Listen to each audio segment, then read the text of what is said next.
Bulldozer निकाले जाते हैं और आपकी तरफ से बयान आता है कि जिन्होंने पथराव किया उनके खुद के घर भी they will be reduce to rubble. ये किस तरह का ड्यू प्रोसेस है, ये किस तरह का कानून है, ये क्यों हुआ? मैम, दंगाइयों के साथ में मेरा तो ये मानना है कि जैसे कुछ ऐसा ट्रीट करना चाहिए। ये लोग समाज के द्रोही हैं, ये भले लोगों का जीना मुश्किल कर देते हैं। आप वहां की स्थिति देखें, किस तरह से गरीबों के घर जलाए हैं, किस तरह से बच्चों को निर्ममता से मारा है। आईसीयू में भर्ती रहे हैं, एसपी को गोली लगी है, टीआई का सर फट गया है, पुलिस वाले भर्ती हैं, सारे गरीब लोग बस्ती जला दी इनने। इनके साथ में कैसा सलूक करना चाहिए, आप बताइए मुझे। मैं आपसे ये अर्ज करूंगी कि अगर ऐसा हुआ जो आप डिस्क्राइब कर रहे हैं तो पुलिस और कोर्ट को इसका फैसला करना चाहिए। इसमें बुलडोजर का क्या रोल है? पुलिस और कोर्ट भी करेगी, पर उपद्रवियों के साथ तो हमें तात्कालिक कोई ना कोई एक्शन लेता हुआ दिखना भी चाहिए। सरकार नाम की चीज भी तो दिखना चाहिए ना मैम कहीं। पर एक बात बताइए कि जब जितने दंगे हुए पुलिस और कोर्ट ने सहारा है ना, वहां दंगे होते ही रहे। और जहां उत्तर प्रदेश में एक नहीं हुआ रामनवमी पे, 900 जगह राम नाम यात्रा निकल गई, एक जगह नहीं हुआ। अलग प्रकार के असर होते हैं समाज के अंदर। एक सरकार के प्रति विश्वास भी होना चाहिए ऐसे दंगाइयों के प्रति। लेकिन अगर दंगा होता है then it is somewhere a failure of law and order. उसमें स्टेट की भी तो जवाबदारी है। नहीं है ना जवाबदारी, हम कब मना कर रहे हैं। लेकिन हमारे एसपी को गोली लगी, मतलब वो उस वक्त वहां था। हमारे टीआई का सर फटा, इसका मतलब वो वहां था। हमारी पुलिस फोर्स वहां पे थी, इसीलिए तो घायल हुए ना, इतने सीरियस हो गए। ये लॉ एंड ऑर्डर का जो लैप्स है, जैसे आपने उत्तर प्रदेश की बात की, उत्तर प्रदेश के मुख्यमंत्री ने बयान दिया कि यहां पर तो इतनी शांति थी कि लोगों ने तू मैं भी नहीं की। आपने ये उत्तर प्रदेश का एग्जाम्पल क्यों दिया? क्या शिवराज सिंह चौहान जो आपके मुख्यमंत्री हैं प्रदेश के, वो अब बुलडोजर बाबा जैसे बनना चाहते हैं? नहीं, हम बनना किसी जैसे नहीं चाहते, पर अब मध्य प्रदेश में भी तू मैं नहीं होगी। मैं आपसे फिर पूछती हूँ, आप गृह मंत्री हैं, आप एक तरह से लॉ को बहुत अच्छी तरह समझते हैं। ये कहाँ का कानून है कि कोई गुनाहगार, जिसकी आप कहते हैं वो गुनाहगार है, मैं कहती हूँ टिल इट इज प्रूवन वो अक्यूज है।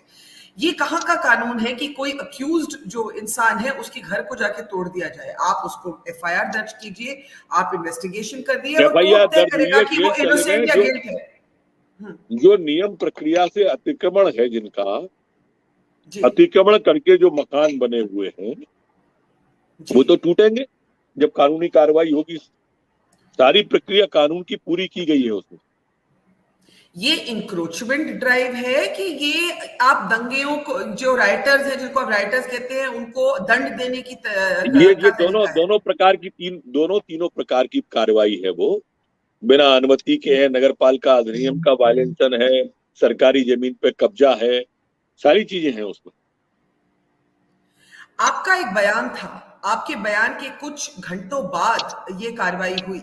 आपने अपने बयान में कहा कि जिनके घर से पथराव हुआ, their houses will also be reduced to rubble, उनके घर को भी पत्थर बना दिया जाएगा। बहुत से लोगों का मानना है कि जो प्रशासन ने किया वो आपके बयान को सुन के आपसे इशारा लेकर किया। मेरा बयान ऐसा था, अगर फिर कभी दंगाई ऐसा करेंगे तो फिर मेरा बयान ऐसा ही होगा। आपको इससे कोई रिग्रेट नहीं है आपने किस तरह का बयान दिया? मैं संतुष्ट हूं उससे। मैं फिर पूछती हूँ, ये कानूनी लगता है आपको, आपका बयान और आपका जो प्रदेश जो का फैसला कार्रवाई हो रही है वो कानून के दायरे में हो रही है।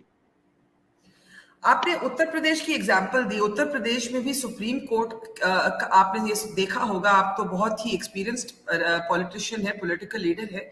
सुप्रीम कोर्ट ने इस बात पर काफी गुस्सा प्रकट किया कि उत्तर प्रदेश में इस तरह का जब एंटी सिटीजनशिप लेजिस्लेशन के प्रोटेस्ट हो रहे थे तो कोर्ट ने कहा कि भाई इस तरह से कार्रवाई नहीं की जा सकती, आपको एक तौर तरीका होता है। तो सुप्रीम कोर्ट आपके जो फैसले हैं उसके बारे में भी इसी तरह का अप्रोच ले सकती है, फिर आप क्या करेंगे?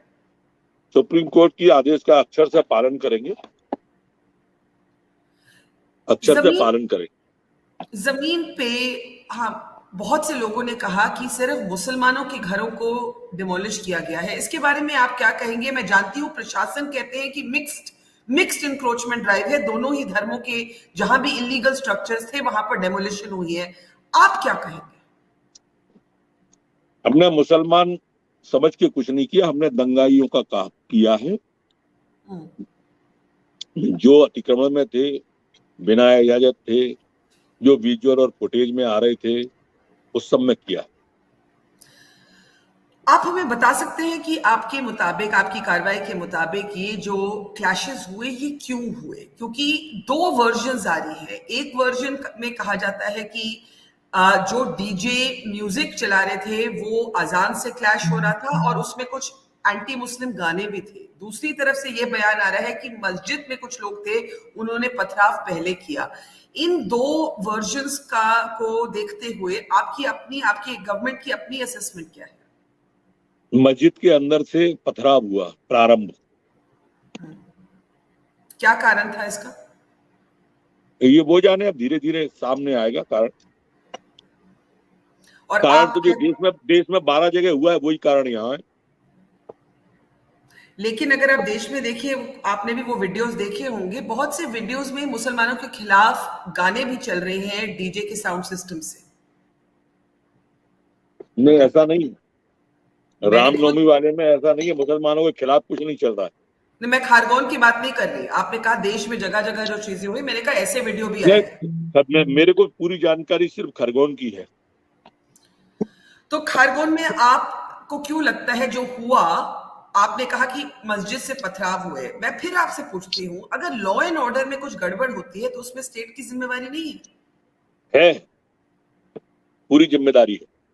तो डेमोलिशन करके, जिन पे अभी फॉर्मल तरीके से, जिनको कोर्ट ने अक्यूज भी नहीं कहा, आप डेमोलिशन कैसे कर सकते हैं उनके घरों का? Isn't it illegal? कोर्ट जब ये कानून बना हुआ तब सीसीटीवी कैमरे नहीं आए होंगे, विजुअल फुटेज नहीं आते होंगे, आपका मीडिया तक सक्रिय शायद नहीं रहा होगा। अब तो सामने दिख रहा है, जो ने अपराध किया, तलवार मारी है वो दिख रहा है, गोली चलाई है वो दिख रहा है। It's great to see you here. Thank you for watching our work. If you haven't subscribed yet, don't forget to click the bell icon and subscribe to Mojo Story and support independent, robust journalism.